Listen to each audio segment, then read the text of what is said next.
Cześć!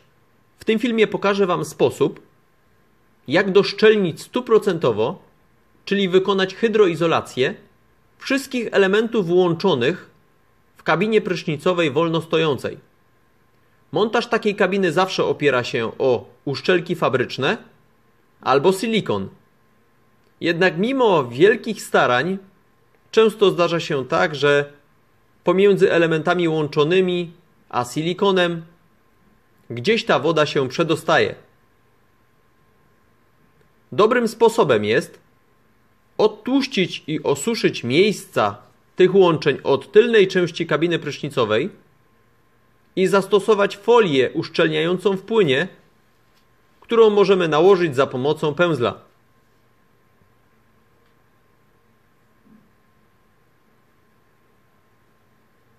Nałożenie 3 warstw w odstępach 4 godzin na wszelkie łączenia od zewnętrznej części niewidocznej dla użytkownika spowoduje, że wszelkie te miejsca będą w 100% szczelne.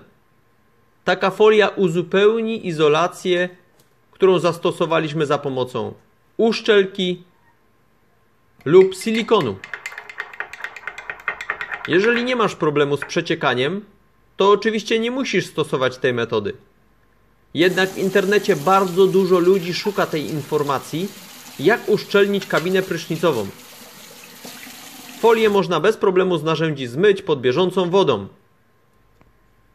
Więc wykonać taką hydroizolację za pomocą takiej folii może dosłownie każdy za pomocą pędzla.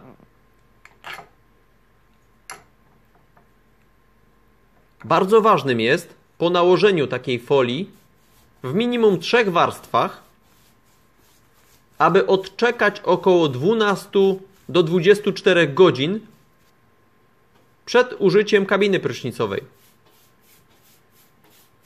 W tym czasie wytworzy się idealna warstwa, która zapobiegnie przeciekaniu wszelkich elementów. Od tego momentu będziemy mieli 100% szczelność we wszystkich miejscach. Folia uszczelniająca w płynie jest elastyczna, podobnie jak silikon, dzięki czemu drobne ruchy kabiny nie sprawiają jej żadnego problemu. Sposób może wydać się śmieszny, dziwny, jednak mogę Was zapewnić, że jest 100% dobry.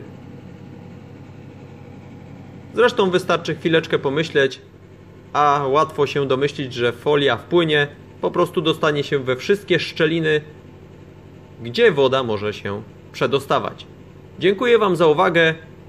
Jeżeli będziecie mieli problem z przeciekaniem, to zalecam spróbować, a myślę, że będziecie bardzo zadowoleni. Dziękuję Wam za uwagę. Pozdrawiam.